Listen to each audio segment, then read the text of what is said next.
Alors, salut à toi, salut à tous. Donc je voulais faire cette vidéo donc, sur la confiance en soi. Pourquoi? Parce que pour moi c'est un sujet qui est assez central. Moi j'ai beaucoup manqué de confiance en moi quand j'étais plus jeune. Et j'ai compris qu'en fait c'était au cœur en fait, de mon rétablissement, qu'il fallait que ça me causait beaucoup de problèmes et que voilà. Je m'adresse aux gens qui peuvent aussi avoir ces problèmes-là. Je prétends pas du tout être un maître Yasai de la confiance en soi. D'ailleurs, voilà, si c'est un problème que vous avez réglé, je pense que cette vidéo vous paraîtra peut-être un peu basique au final, hein. Mais voilà, moi je trouvais ça utile d'en parler, surtout que c'est un sujet qui est universel, hein. Je pense que tout le monde a ces problèmes-là. Même les gens qui ont l'air d'être les plus forts, etc., qui ont l'air les plus en confiance, les plus structurés, les plus vibrants, au final, manquent eux aussi de confiance en eux. Ça c'est une vérité que tout le monde a ces problèmes-là, quoi qu'il arrive. Mais on peut travailler dessus en fait pour réussir à avoir une base, un enracinement en fait solide qui nous permet ensuite de s'appuyer sur cette base comme un pilier en fait, comme des piliers de confiance en soi et nous permettre de moins douter et comme disait Nekfeu dans un de ses sons que j'oubliais d'ailleurs, depuis que j'ai plus confiance en moi, je me le raconte de moins en moins. Voilà, je trouve que c'est une phrase qui raconte un peu l'idée et puis aussi qui permet d'être plus indépendant, de douter un peu moins de soi, d'avoir moins besoin d'être assuré, d'être plus fort dans sa tête et par conséquent dans ses actions, dans ses choix et dans tout ce qui entoure en fait, hein, parce que pour moi, je pense que la confiance en soi, c'est quasiment la base en fait de pas mal de choses et que bon, moi c'est vrai que je reviens d'assez loin.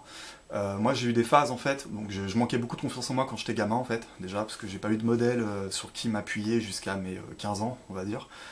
Et ensuite, quand j'étais hospitalisé, en fait, on m'a mis sous des traitements qui m'ont confronté à la réalité, c'est-à-dire j'étais très délirant pendant pas mal de mois. Les traitements m'ont remis sur terre, m'ont remis une gifle phénoménale et m'ont remis sur terre. Et j'ai dû refaire à zéro, c'est-à-dire qu'à chaque fois, ma confiance en moi s'était complètement écroulée. Et j'ai dû recommencer plusieurs fois en fait. Et ça, je pense que c'est un truc qu'on fait un petit peu tous. Il y a des moments en fait où on arrive à dépasser un certain stade et en fait il y a quelque chose qui va nous gifler, qui va nous mettre un petit peu en état inférieur en fait. Donc c'est quelque chose je pense sur lequel on va travailler toute sa vie au final, hein. Mais bon, on peut quand même finalement construire petit à petit et je pense que le travail qu'on va donner finalement va nous aider à avoir une base solide et même si on chute un petit peu, je pense qu'on va pouvoir récupérer plus facilement le travail qu'on avait déjà mis en place en fait avant. Donc alors pourquoi avoir confiance en soi? Parce qu'en fait, on n'est que le reflet des croyances qu'on a en soi, en fait. C'est-à-dire que si t'as pas confiance en toi, les gens ne vont pas voir que, enfin, ils vont trouver que t'as pas confiance en toi simplement, en fait, quoi. Et quand t'as confiance en toi, les gens vont te voir différemment, ils vont t'aborder différemment, et tu n'es que le reflet de tes propres croyances, en fait. Et on a tous des moments comme ça dans la journée, je pense, où on a tous un petit manque de confiance en soi, et des moments au contraire, on vient peut-être de faire du sport, peut-être qu'on a fait quelque chose dans lequel on excelle en fait et qui va nous donner une confiance en nous sur la durée pendant quelques temps. Et après, en général, on fluctue un petit peu tous comme ça et puis ça c'est des trucs que je trouve assez passionnants, les rapports entre parenthèses de force entre les gens, dans lesquels parfois un a confiance, l'autre a confiance, puis on danse un petit peu comme ça et voilà. Moi je trouve ça, enfin petite parenthèse, mais je trouve ça un peu passionnant tout ça. Et donc pourquoi c'est important de croire en soi? Parce que ça va nous permettre d'avoir un message qui est plus fort, de faire passer plus d'idées, et de moins douter, de moins souffrir, de moins... voilà, d'être plus solide, plus stable dans sa tête, et c'est quelque chose qu'on peut construire petit à petit. Donc moi j'ai commencé comme ça, j'ai été aidé hein, par quelqu'un qui m'a conseillé. J'avais une coach en fait à l'époque, qui s'occupait de personnes qui avaient eu des problèmes psy en fait, un peu comme moi. Et donc elle m'a dit en fait, prends une feuille et puis tu notes tes qualités, les choses que tu aimes chez toi, etc. Tes qualités, sois simplement objectif, en fait, cherche pas voilà, en dire trop, etc. Ou peut-être dis, voilà, enfin bref, mais essaie d'être le plus objectif, assez objectif en tout cas. Et grand seigneur, si tu arrives à faire ça aussi, tu mets aussi tes faiblesses. Voilà, comme ça en même temps, tu travailles sur tes qualités et sur tes failles à la fois. Et voilà, comme ça, t'as pas.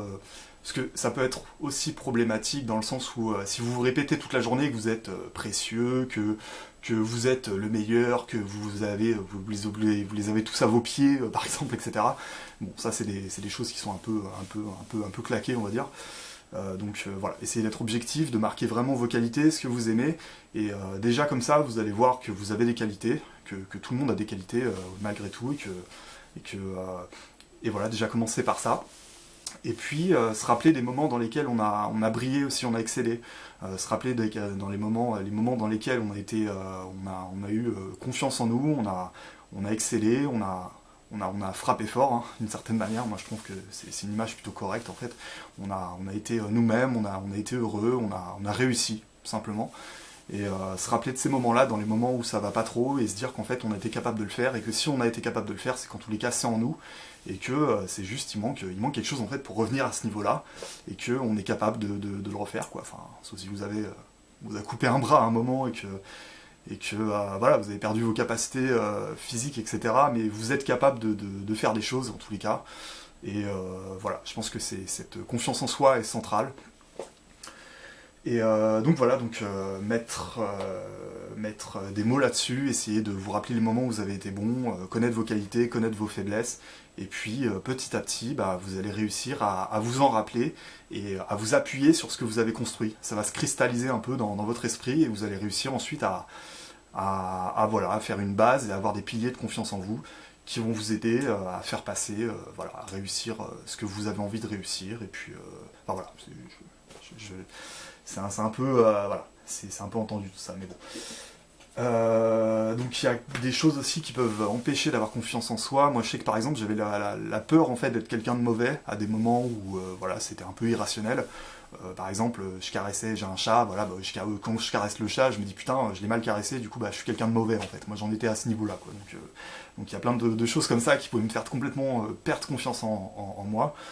Et voilà, donc la peur de ne pas être quelqu'un de bien, encore plus profondément, mais plus particulièrement pour les gens qui ont vécu des problèmes un peu comme moi, je pense que la peur d'être fou, ça peut être quelque chose qui peut nous faire énormément perdre confiance en nous aussi. C'est assez problématique, hein, la peur d'être fou, parce que vous avez constamment besoin d'être rassuré avec votre entourage en fait, pour qu'ils vous disent est-ce que vous êtes quelqu'un de rationnel, est-ce que là ça va, est-ce que vous êtes stable, etc. C'est assez problématique, hein. Moi j'ai pas mal galéré avec ça, j'ai un peu plus confiance en moi à ce niveau-là, mais c'est vrai que c'est la peur d'être fou, je crois que c'est le niveau optimal que moi je dois régler en tous les cas. Et aussi, il y a un truc que je trouve assez fascinant, c'est que les gens qui ont confiance en eux, en général, sont les gens les plus convaincants aussi. Et je trouve que c'est assez... Bon, c'est un peu tordu ce que je vais dire, mais je pense que c'est aussi un piège en fait, parce que pour moi, le pire ennemi, enfin l'ennemi numéro un de la vérité, n'est pas le mensonge en fait, mais la conviction. Ce qui fait que les gens qui vont avoir qui vont avoir le plus d'assurance vont être les plus convaincants en fait. Et ils vont pas. Je pense que d'ailleurs les gens en général croient en leurs convictions. Je pense pas que les gens mentent tant que ça en fait. Ça c'est une croyance perso en tous les cas, mais je pense que les gens sont plus dans ce schéma-là en fait. Ils sont plus convaincus et du coup ils sont convaincants en fait. Mais voilà. Qu'est-ce que je peux dire d'autre? Donc voilà, tout ça c'est important, et qu'en tous les cas il faut croire en soi, que les gens ne vont pas croire en vous à votre place, et que c'est problématique, et que vous devez prouver en permanence en fait, quoi. Ça c'est le problème aussi, c'est que t'arrives au niveau où t'as plus rien à prouver, quand t'as plus rien à prouver, mais il faut avoir un certain niveau de confiance en soi pour en arriver là en fait. Et je pense qu'il faut se prouver à soi-même déjà qu'on est capable de faire des choses. Moi je sais que par exemple j'ai dû passer par exemple mon bac, j'ai passé mon bac à 28 ans, donc j'ai voulu le faire parce que, bon, c'est pas que ça va me servir à grand chose, mais parce que je voulais me prouver que j'étais capable de le faire en fait. Et j'ai dû me prouver pas mal de choses, et petit à petit en fait je me suis fait confiance, mais ça a pris beaucoup de temps, voilà, donc ça fait plus de 8 ans que j'ai été diagnostiqué, et je travaille toujours sur ça aujourd'hui. Il y a des moments où j'ai pas confiance en moi, il y a des moments où c'est compliqué, où je sens que les gens sont un peu sceptiques par rapport à ce qu'on raconte, hein. C'est comme quand tu dis, quand t'as pas confiance en toi, mais quand tu dis je suis capable de faire ça et ça, en fait les gens vont te regarder, ils vont faire ouais, mais ça paraît un peu bizarre. Donc entourez-vous de personnes qui vont croire en vous.